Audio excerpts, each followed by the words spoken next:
లలితా సహస్రనామ వివరణ శ్లోకం 10 శుద్ధ విద్యాంకురాకార ద్విజ పంక్తిద్వయోజ్వల అంటే శుద్ధమైన విద్య అనగా బ్రహ్మ విద్య లేదా శ్రీ విద్యకు బీజప్రాయము వలె ఆకారము గలది, లేక రెండు జన్మలు కలిగిన, లేకపోతే పండ్ల యొక్క వరుసలు అంటే పళ్ళ వరుసలు రెండు వరుసలచే అద్భుతంగా ప్రకాశించుచున్న తల్లి అని అర్థం.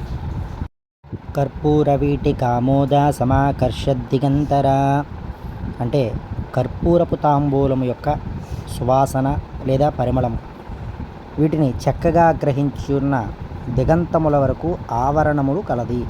దిగంతము దిక్కుల అంతం వరకు ఆవరణము కలది అని దీని అర్థము.